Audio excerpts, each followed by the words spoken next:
Welcome to the Happy Market Research Podcast, your favorite place for strategies, stories, and insights from the world of market research. Brought to you by your host, Dan Fleetwood. Hi, everyone. Welcome to the Happy Market Research Podcast. We are back with another episode. Today I have Svetlana Gershman from Method Communications. Welcome to the show. Thank you so much for having me, Dan. Awesome. So for those who might not know who you are, can you give a little bit of your background and where you're at and what you're interested in? Yeah, absolutely. I am, surprise, a marketing research professional. And I've been in the industry for over 20 years now. I'm based in Seattle, and probably because of where I'm based, my career mostly was around researching trends in the tech industry, which has been especially exciting in the past few years. Yeah.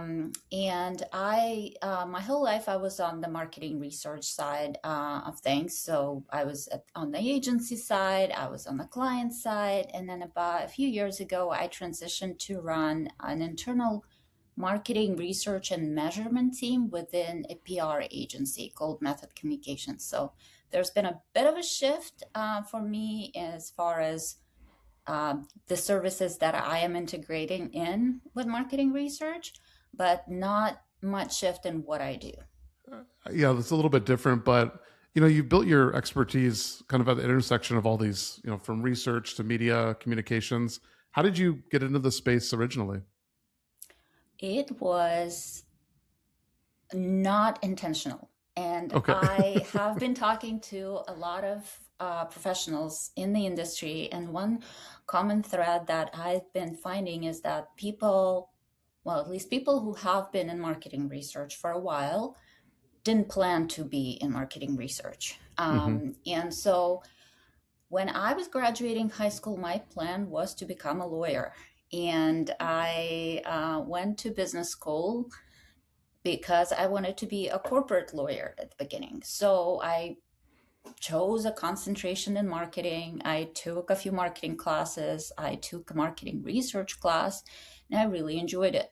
But then I went on and I went to law school, and I spent a whole 6 months there before realizing that law school is not for me. Lawyer is not what I want to be, and I probably would be a terrible one. So I essentially quit law school and was looking for a job, and I stumbled upon an opportunity of a data analyst at a company called PSB. They're still around.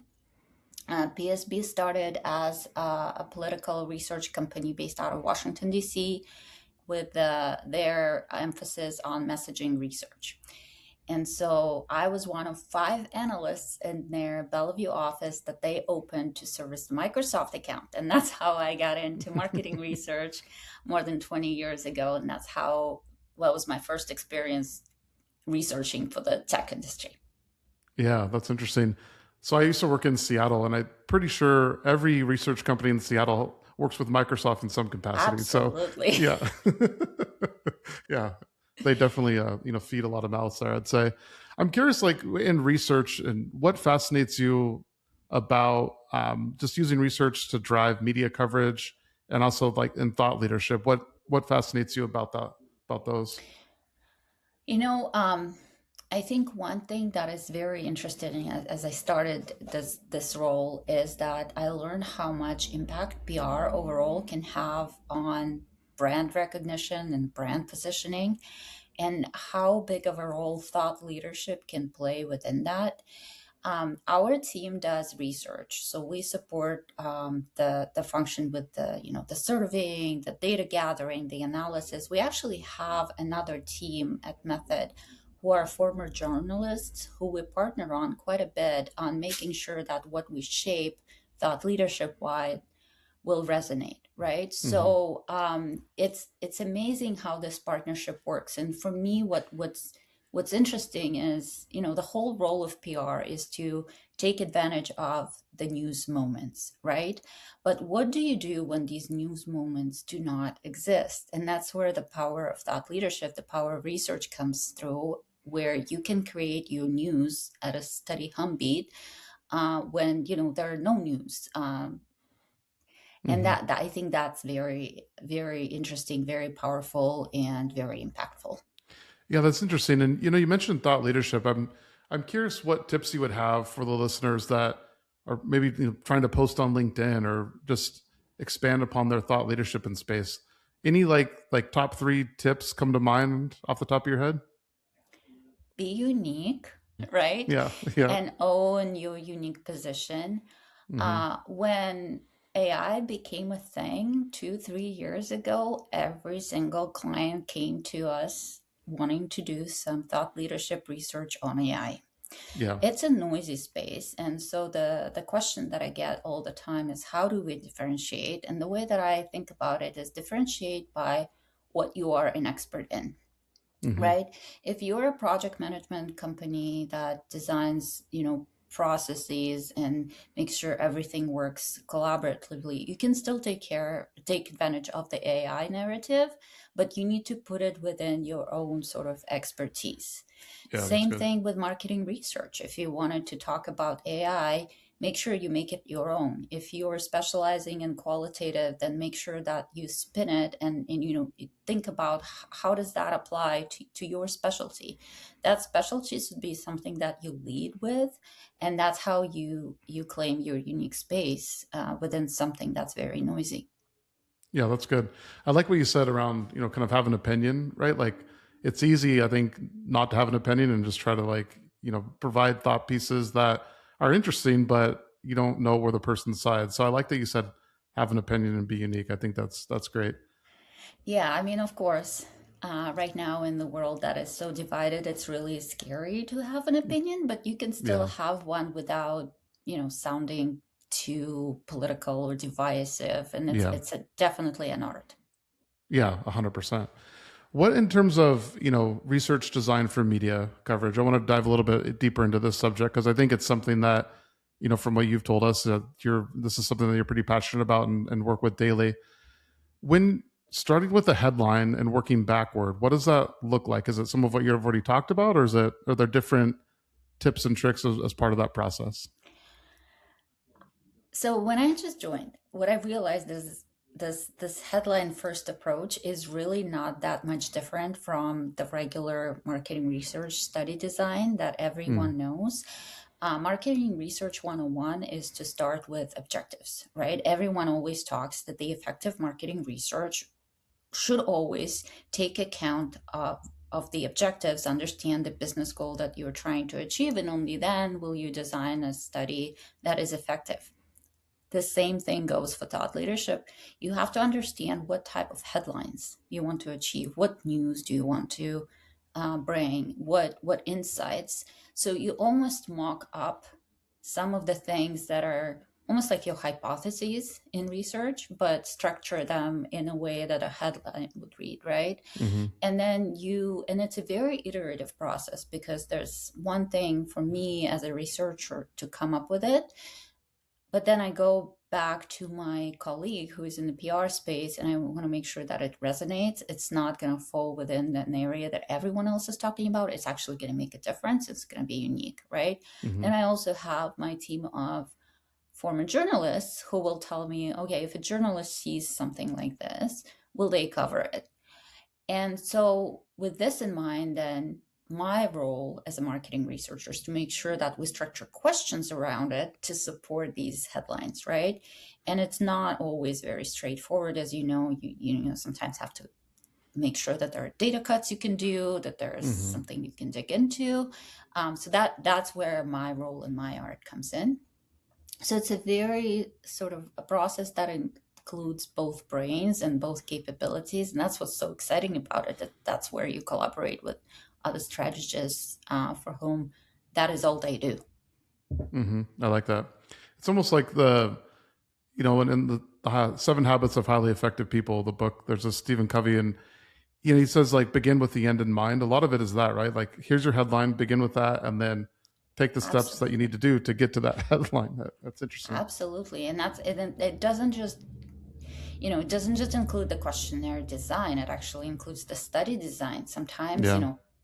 thought leadership loves their quantitative surveys, but honestly, sometimes looking at internal data will be more effective, Yeah. or doing something more creative like looking at LinkedIn job descriptions and analyzing them, depending on what you want to find out. Yeah, I'm curious around research design in terms of for media coverage versus a lot of research obviously is done for, hey, I want to fix this product or internal decision making, whatever it might be. How does it differ from research design for media coverage versus other types of research? Yeah. So when I was at the conference at Question Pro a year ago, or was it Yeah, after it, I met one of your own, Chris, who yeah, always has this saying that what we do, the value that we provide as researchers is we take risk from the business decisions. We yep, decrease the risk of the business decision. yep, I agree 100%. That is the goal when you're doing an internal sort of research for strategy, right? That is the win, is when you provide information that will help you make the business decision, right? hmm When you're working with the thought leadership in mind, your goal is a little different. Your goal is to generate headlines and create a yeah, buzz that's and true. position a brand as a thought leader in a space. So going from those goals, that's the biggest difference. Um, hmm when you're designing an internal research study, sample size has to be sufficient um, to make sure that the cuts that you're looking at are significant. And hmm I don't have to go into details with you. You're more than aware of what that means, but you don't have to go with crazy sample times. Sometimes you can, cut back. Yeah, When you're talking about thought leadership research and appealing to journalists, in their mind, if you're talking about a consumer survey, uh, they're not going to take anything less than 1,000 completes per geography per market, hmm right. right? And and you could argue with them all you want that this is significant.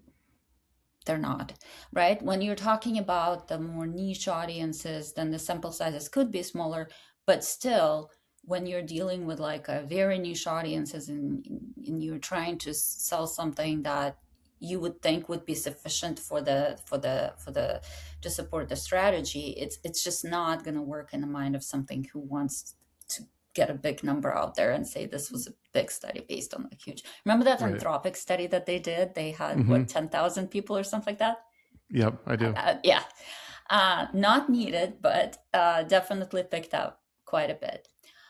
So that's one. Another thing is something that may just prove your point for the marketing strategy research would be successful. Okay, our product team thinks that we want to come up with product X for product Y audience. We want to prove this point. We're pretty certain that this works, and we're doing this research to prove the point. If it proves the point, it's successful, right? When you're designing a thought leadership research and it proves something that everyone already knows, it is not successful at all, because it's not hmm surprising, it's not interesting, it's not going to create the buzz. So I think that's the main difference. And really, it just goes back to what's the goal, what's the why behind doing what you're doing. Yeah, that's interesting. In terms of when you get let's say you get the data back and you're looking at it, what makes like a finding or a piece of data genuinely media worthy? Is it like the shock and awe factor, or what do you look at in terms of like, oh yeah, I can base some thought leadership off this point? Shock and awe, something interesting.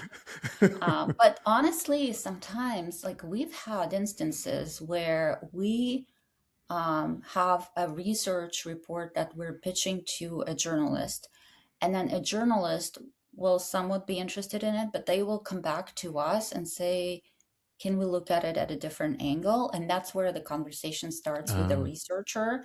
And then there's been times when like we got very big media hits just because of the result of that conversation, that we mhm, looked at a certain data cut that a journalist asked for and we gave it back to the journalist, and that became a great story.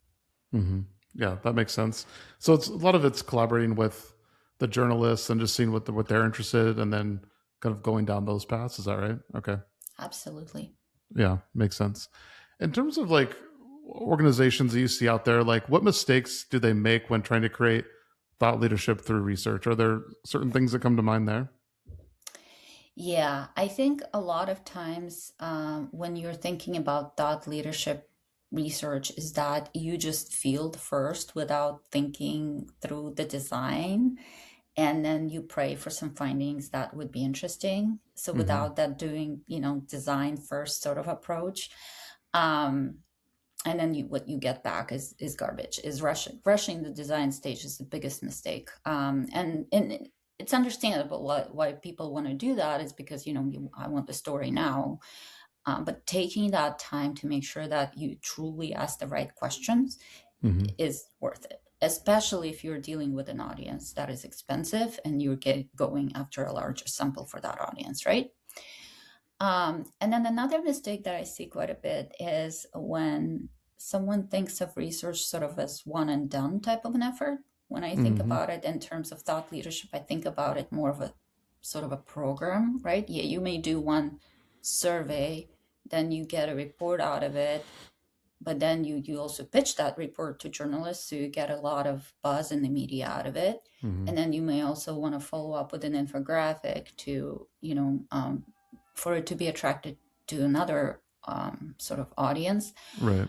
And oftentimes it's interesting. Sometimes thought leadership research is thought leadership research, but there are components of it that can inform marketing. Mm-hmm. So not including other stakeholders within your organization, like marketing, for example, to Oh yeah, good see point. if they could have a question or two they'd want to field. So I think it's really, I would say, the design, when the design part is not taken, seriously, and Yeah. is not really spent time on, that's when a lot of mistakes happen.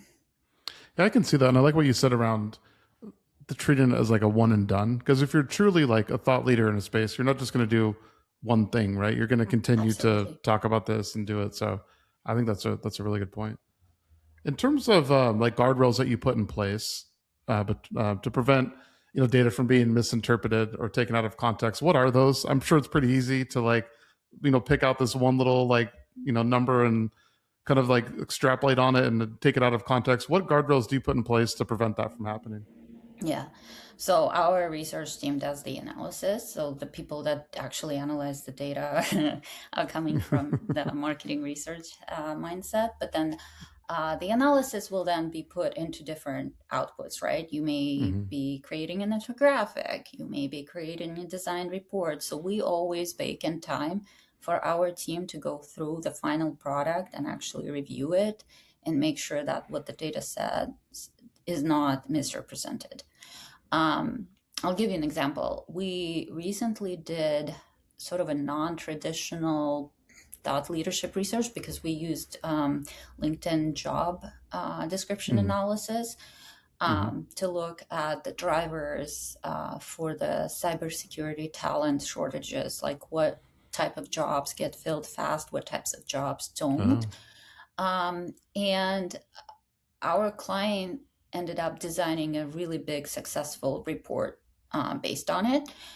We spent hours and hours with the client answering their questions about how the data should be interpreted to make sure that nothing is misinterpreted.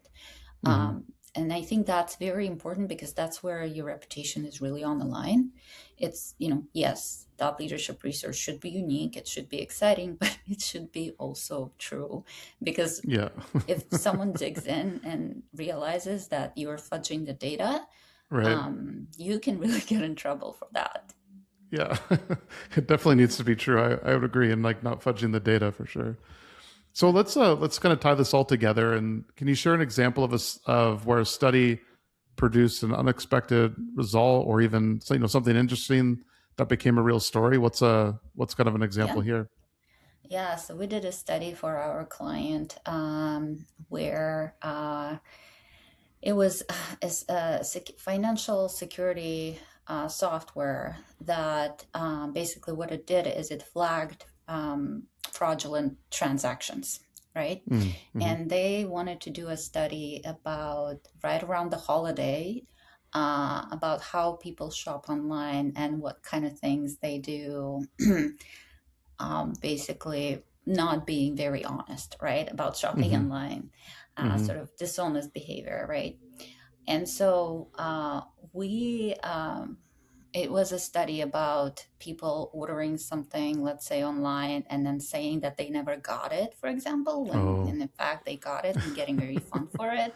yeah. And it was one thing that was very tricky, is to ask those questions about that behavior. We had to get creative with the questionnaire, Mm-hmm. but we also had a lot of demographic questions in there. Mm-hmm. And what we found out, one of the most shocking findings, was that income actually was not a driving factor for people that were taking advantage of those, were engaging in these fraudulent transactions. And Yeah. it's the upper income individuals that were more likely to do that Wow. than Okay. the lower income individuals. And if you look at it, and our client, it was secure. And if you ever Google, it's out there on Mm-hmm. on the web. But if you ever Google for Fortune or Axios articles around it, we even came up with the term digital shoplifting, and then that Digital digital shoplifting. shoplifting, yeah, That's digital a shoplifting term. I is like that. Yeah. is more probable with those Wow. that are higher income, Did you surprisingly. guys any speculation or like why do you think this happened? Like, did you guys speculate or is just reported the numbers? No, we didn't just report the numbers. There were some interesting, there was some interesting data there about getting back, to the at the retailers Oh, and all of that stuff, right? yeah. So it wasn't just reporting the numbers, but the fact that, like, one of the headlines I remember is the rich are more likely to rip off online merchants. I think that was one of the things that It's really getting kind of back at the drove the retailers. right. Exactly. That's interesting. That's definitely unexpected result. I would say that like Yeah, was definitely newsworthy. That's good. I like that. exactly. Exactly. And in terms of like measurement and impact, from what you've shared with us, PR teams are under like pressure, right, to prove ROI. I think that's something that not even PR, but every team, even research Yeah. teams are under pressure. But when you think of PR, like how do you think about measuring success on these, on these different initiatives? Like, what does that look like to you? Yeah. So I think it's understanding what the goal is of the program, right? When you're talking about the PR, one goal could be, like, let's say you're a startup and the goal is to increase awareness, right? Mm-hmm. Then a natural way to measure success is to make sure that you are showing up more in the news coverage where you want to be showing up. You are recognized by your target audiences. You are now showing up in LLM search as a Mm-hmm. player, right? Yeah. Um, then there may be a different goal. Let's say you're a company that's always been providing a certain service to your clients. Like right now, there's a big SaaScopolis going on, where SaaS Yep. companies are trying to redefine themselves into more of a platform and full solution players, Mm-hmm. right? Mm-hmm. So, the goal is to sort of reposition themselves, and PR's job is to reposition the narrative, right? Mm-hmm. And so that's where a more trickier measure would come in, by tracking keywords to make sure that the news is talking to you in the right way. You're showing up along the right aspirational peer set, and then you synthetic narrative is now a big thing, meaning how Mm-hmm. LLMs are talking about your brand. So Yeah. does the language that is getting back to LLM search support the positioning that you have, or is that, is it more positioned with your former way that people were viewing your brand? Yeah, that's interesting. You have to think about other avenues now, right? It's not just keywords, it's how am I Absolutely. appearing on LLMs and all these. That's interesting. All in the last couple of years, people have had to probably redefine like what metrics, what success looks like here. So Yeah. very interesting. No, I was just going to say LLMs are now basically retelling your stories. So you want to make sure that they're Yeah. telling it right, just like the media. Yeah. Do you think that's how, I was going to ask you about AI in the future. Obviously, it's affecting every industry, good and bad, but I'm curious around how AI is changing the way brands like should think about visibility and thought leadership. Is it Is it that aspect of LLMs, or is there other things that they should be thinking about? Thought leadership is definitely a big ingredient into it. Mm-hmm. Um, there's so many things, right? We went from, tracking keywords in Google search to making sure that we're visible at all. And this is the biggest difference, is that when someone's is asking a question of, let's say, ChatGPT, give me the best company to buy, I don't know, something, Mm-hmm. right? If your brand is not present, it's not visible. When you were think back about the Google ads and the actual keywords, you could still be visible by people scrolling through and getting to like the Mm-hmm. end. You may not have like the first position, you may be in the last position, but you'd be there somewhere. But if you're not visible in LLM, you're not visible at all. So position really doesn't matter. It's the fact that Yeah. you're making a buzz enough to be seen. Yeah, that's a good point. What's the quote like on? There's a if you're on Google, if you're on page two, like you don't exist, or there's some I forget the quote, and probably not great for this podcast right now, but I'm just there's some quote like oh, the best place to hide things is like on page two of Google. I think that's it, right? Right. So it's kind of the same there, but on LLMs, if you're not even in the listing at all, like You're you're not you're at all. dead. You're not there. So yeah, Yeah, you're not interesting. existing. Yeah. What should researchers understand about answer engine optimization and AI generated narratives? I guess what how do you define answer engine optimization? I'm curious. It's making sure that you structure your marketing in a way that is consistent. That is the Mm-hmm. main thing. Um, when LLMs pull, let's say you ask it about a brand, it usually pulls from a variety of sources. Reddit is huge, but it also will pull from your website. It's pulling from the news coverage.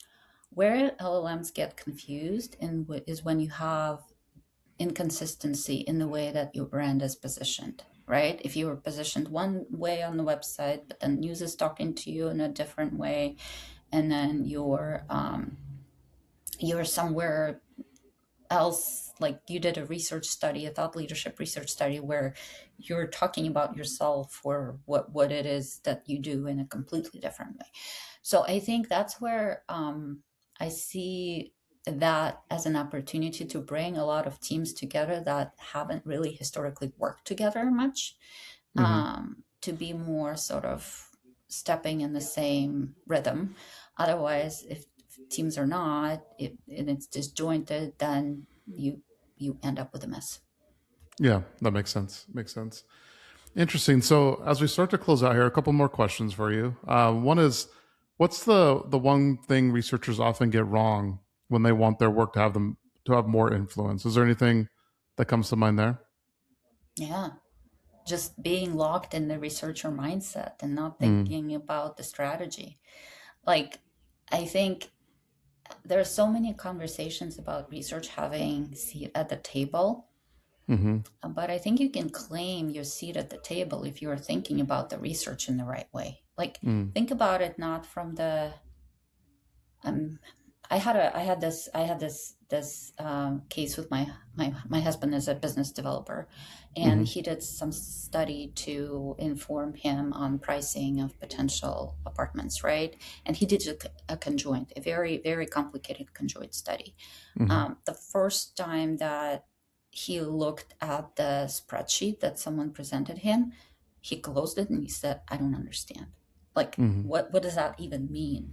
I Mm-hmm. think it is now more than ever that researchers shouldn't just be locked in their methodology, but understand what business decision is someone trying to make.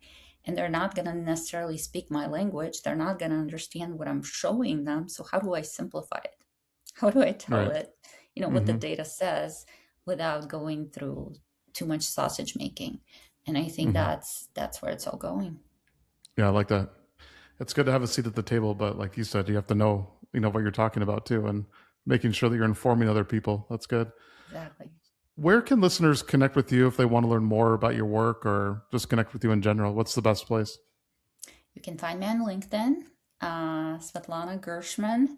And then connect with me there. I'll be happy to grab a coffee with anyone who is in the area, or just stay in touch. Awesome. Hey, well, thanks so much for joining me on the podcast today. I really appreciate it. Thank you so much, Dan. All right. Thank you.